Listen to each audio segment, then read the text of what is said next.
आपका रोजगार सेवा के इस खास अपडेट में बिहार स्टेट हेल्थ सोसाइटी ने निकाली है एक बड़ी भर्ती। मेडिकल ऑफिसर रिक्वायरमेंट की वैकेंसी आई हुई है 2025 के लिए।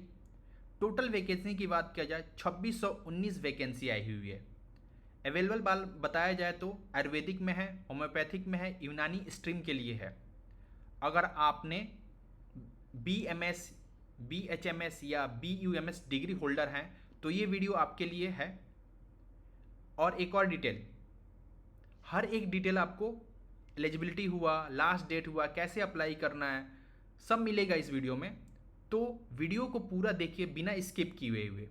और अभी तक हमारे चैनल को सब्सक्राइब नहीं किया तो प्लीज़ सब्सक्राइब कर लें और बेल आइकन जरूर दबाएं जिससे कि टोटल आपको अपडेट मिलते रहे। यहाँ पे आप चलते हैं, आपको एडवर्टाइजमेंट देखना है तो आप इस ऑफिशियल वेबसाइट पे आने के बाद आप रिसोर्स पे जाएंगे, ह्यूमन रिसोर्स पे जाने के बाद एडवर्टाइजमेंट पे क्लिक करेंगे या यहाँ पे नोटिस बोर्ड पे सबसे टॉप पे आ जाएगा।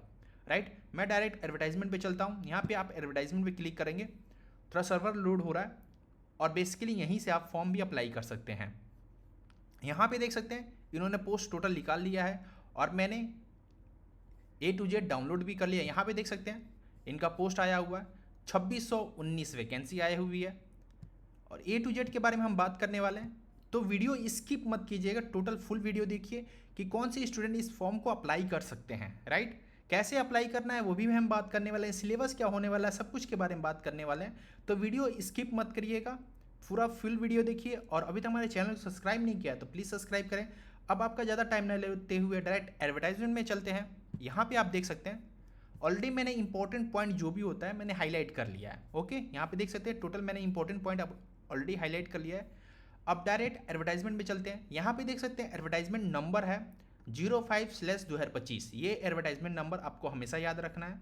राइट, उसके बाद बात किया जाए, यहाँ पे देख सकते हैं पोस्ट के बारे में बताया जाए। पहला पोस्ट है आयुष चिकित्सालय आयुर्वेदिक के लिए है, इसमें है 14 से 11 पोस्ट की कुल वैकेंसी आई हुई है।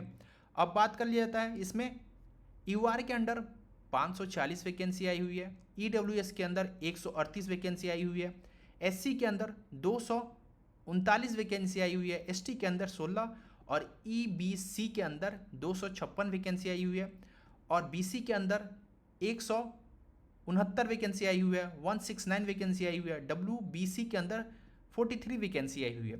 और इसमें फीमेल जो भी स्टूडेंट हैं उनके लिए 35% ऑलरेडी एलोकेट कर दिया गया है सीट। तो बस आपको प्रिपरेशन करके आपको इस फॉर्म को अप्लाई करना है। राइट, फीमेल कैटेगरी स्टूडेंट के लिए बहुत ये अच्छा फॉर्म होने वाला है। अब बात कर लेते हैं होम्योपैथिक के लिए। यहाँ पे देख सकते हैं 706 वैकेंसी आई हुई है और यूनानी के अंदर 502 वैकेंसी आई हुई है। अब बात कर लेते हैं कि आपका एज लिमिट क्या होने वाला है।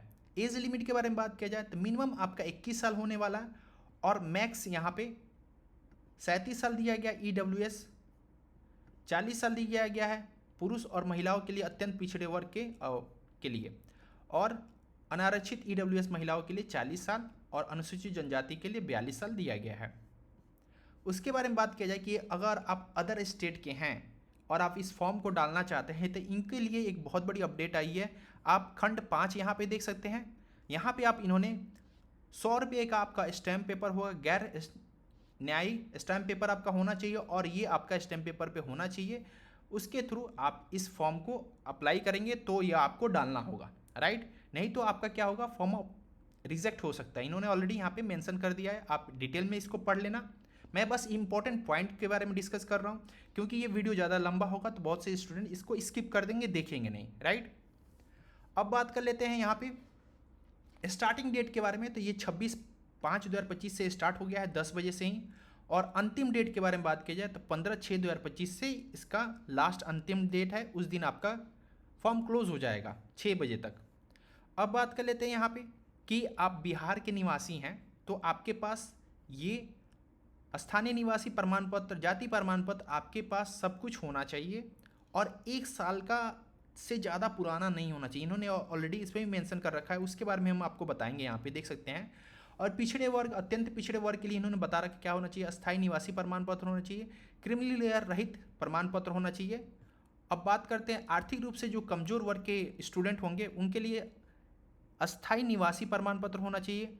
आय का प्रमाण पत्र होना चाहिए जो इस अधिसूचन संख्या 26/12 दिनांक 26/11 के अनुसूची जो लिस्ट होगा उसके अकॉर्डिंग आपका बना होना चाहिए आय प्रमाण पत्र, राइट। यहाँ पे देख सकते हैं इन्होंने ऑलरेडी मेंशन करा है कि आय एवं प्रमाण पत्र जो भी होगा आपके पास उनके जानने की तिथि कम से कम 1 वर्ष वैध मान्य जाएगा, ठीक है। 1 वर्ष से अगर ज़्यादा होता है तो आपका वो ऑलरेडी आप डिस्क्वालीफाई हो जाएंगे।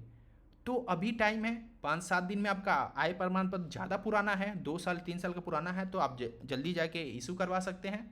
अगर 1 साल के अंदर ही है तो आप डायरेक्ट इस फॉर्म को फिलअप कर सकते हैं। अब बात कर लेते हैं शुल्क के बारे में। आपका क्या शुल्क लगने वाला है, फ़ी कितना लगने वाला है यहाँ पे बता दिया गया है।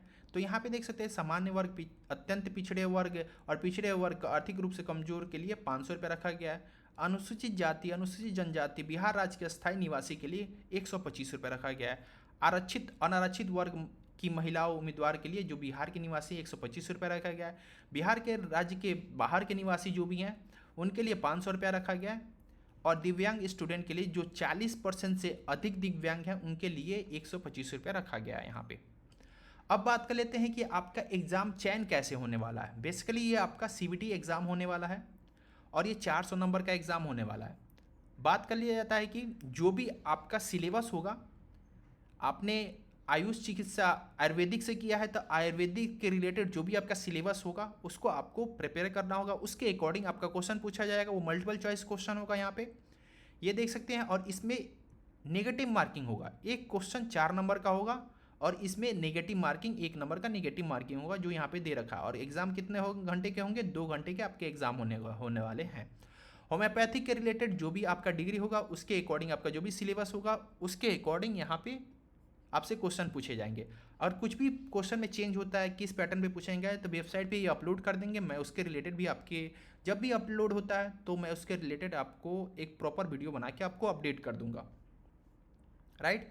अब बात कर लेते हैं, यहाँ पे देख सकते हैं कि आपको इन्होंने कंपलसरी बता दिया है कि अगर आप सबसे पहले क्वालिफाई जरूरी है, मेरिट लिस्ट में बाद में, लेकिन आप क्वालिफाई करना जरूरी है कि जो भी स्टूडेंट क्वालिफाई करते हैं तो सबसे पहले उनका सामान्य वर्ग के स्टूडेंट जो भी होंगे 40% नंबर लाना होगा उनको क्वालिफाई करने के लिए। पिछड़े वर्ग के स्टूडेंट के लिए 36.5% अंक लाना होगा। अत्यंत पिछड़े वर्ग के लिए 34 पॉइंट लाना होगा।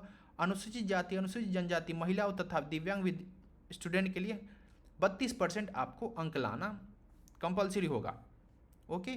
और यहाँ बात कर लिया जाए कि डॉक्यूमेंट वेरिफिकेशन के टाइम पे आपको जो भी एप्लीकेशन फिल किया है और आपका एडमिट कार्ड ऑफ CBT आपके पास होना चाहिए। बहुत से स्टूडेंट क्या होते हैं, एग्ज़ाम जैसे ख़त्म होता है वो फेंक देते हैं, राइट, या उनसे कहीं रखते हैं, गुम हो जाता है, बहुत से केसेस होते हैं। लेकिन इस टाइम आपको क्या करना होगा, इसके लिए आपको अलग से फाइल बना के, अगर आप इसमें सीरियस हैं, इस पोस्ट के लिए अगर सीरियस हैं आप, तो प्लीज़ आप अलग से फाइल बनवा के जो भी उसका डॉक्यूमेंट रिक्वायरमेंट है अभी से आप उसको कलेक्ट करके रखना स्टार्ट कर दो कि आपका सिलेक्शन होता है तो बाद में आपको ज़्यादा प्रॉब्लम ना हो, राइट। इसमें 2 पासपोर्ट रंगीन फ़ोटो होना चाहिए। इसमें Aadhaar card, PAN card, driving licence, ID proof कोई से भी चलेगा। जन्म तिथि का साक्ष्य होना चाहिए आपके पास, जो मैट्रिक पे लिखा रहता है जन्म तिथि।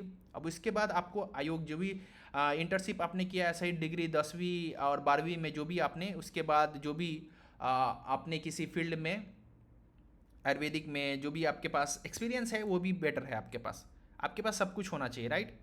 और आपने किसी कास्ट में जैसे कि क्रिमिनल या नॉन क्रिमिनल में आपने अप्लाई किया है तो उसका कास्ट सर्टिफिकेट और लिविंग सर्टिफिकेट, आय प्रमाण पत्र सब कुछ आपके पास होना चाहिए, राइट। यहाँ पे टोटल डिटेल देख सकते हैं। तो पूरा डिटेल मैंने आपको बता दिया। और यहाँ पे बात कर ली जाए एक एक डिटेल के बारे में। अगर मैं बात करूँ, यहाँ पे आप देख सकते हैं आयुष डॉक्टर मेन स्ट्रीम के बारे में, यहाँ पे आप देख सकते हैं। तो इनके लिए क्वालिफिकेशन बताया गया है BAMS, BUMS, BHMS degree from, आप किसी यूनिवर्सिटी से ये डिग्री आपके पास है तो आप अप्लाई कर सकते हैं। अगर आप, हाँ, मैंडेटरी यहाँ पे बताया गया कि अगर आपने ट्रेनिंग सर्टिफिकेट है तो ये भी मैंडेटरी आपके पास, वो भी आपको देना होगा। अगर ये भी बताया गया है कि यहाँ पे देख सकते हैं कि अगर बिहार से अगर इन दोनों यूनिवर्सिटी में आपने किया है तो बहुत अच्छी बात है।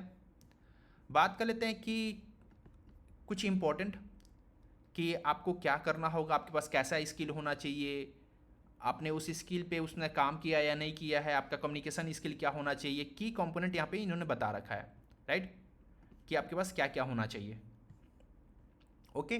आपका रोल एंड रेस्पॉन्सिबिलिटी इन्होंने बता रखा है, ये किसके लिए है, आपके बेसिकली मेन स्ट्रीम डॉक्टर के लिए, आयुष डॉक्टर्स मेन स्ट्रीम के लिए। यहाँ पे देख सकते हैं, यहाँ पे टोटल इन्होंने बता रखा है कि आपको ओपीडी रजिस्ट्रेशन आपको रजिस्टर होना चाहिए, मेंटेन एक्सक्लूसिव ओपीडी रजिस्टर। ठीक है, यहाँ पे बहुत से डिटेल दे रखे हैं। तो आप जब आप सेलेक्ट हो जाओगे तो टोटल ऑफकोर्स बात है, आपको 1 महीने का ट्रेनिंग पीरियड दिया जाएगा, आपको उस टाइम समझाया जाएगा। तो उसमें ये रिस्पॉन्सिबिलिटी के बारे में आपको ज़्यादा टेंशन नहीं लेना चाहिए, बस आपको एग्ज़ाम पे फोकस करना चाहिए। अब बात कर लेते हैं यहाँ पे जो आयुष डॉक्टर है RBSK, उनके रिलेटेड क्वालिफिकेशन की बात किया जाए तो इसमें भी BAMS/BUMS और BHUMS डिग्री आपके पास होना चाहिए। इसमें भी आपके पास मैंडेटरी बता दिया गया है, आपका ट्रेनिंग सर्टिफिकेट होना चाहिए। सॉरी, और इसमें भी आपको बता रखा है कि आपके पास क्या स्किल क्या क्या होना चाहिए, आपके पास की पॉइंट क्या क्या होना चाहिए, जैसे कि आपके पास कम्युनिकेशन स्किल एक्सीलेंट होना चाहिए कि आप हिंदी में बात कर सकते हो, इंग्लिश में बात कर सकते हो, रिटन एबिलिटी अच्छी होना चाहिए, फ्लुएंट इन बोथ लैंग्वेज में होना चाहिए आप, राइट, अच्छे किसी से कम्युनिकेट कर पाते हो या नहीं कर पाते हो, राइट, कोऑर्डिनेट अच्छे से कर पाते हो या नहीं कर पाते हो, अपनी रिपोर्टिंग स्किल पे अगर आप किसी को रिपोर्ट करते हो कि आपने क्या क्या देखा है, क्या क्या क्या आप ऑब्जर्व किया है किसी पेशेंट में, तो उसको आप रिपोर्ट कर पाते हो कि अच्छे से नहीं। ओके, इन्होंने बता रखा है। बेसिकली आपको ये भी कोई रिक्वायरमेंट नहीं है अभी ये दोनों, बस आप ये तीनों पॉइंट पे फोकस करो और अपने एग्ज़ाम पे फोकस करो। ओके, और इसकी सैलरी के बारे में बात किया जाए तो 32,000 आपको पर मंथ आपको मिलने वाले हैं। और इसके रिलेटेड कोई भी डाउट होता है तो आप कमेंट सेक्शन में उससे पूछ सकते हैं। मिलते हैं ऐसे ही नेक्स्ट वीडियो के साथ, तब तक के लिए जय हिंद जय भारत।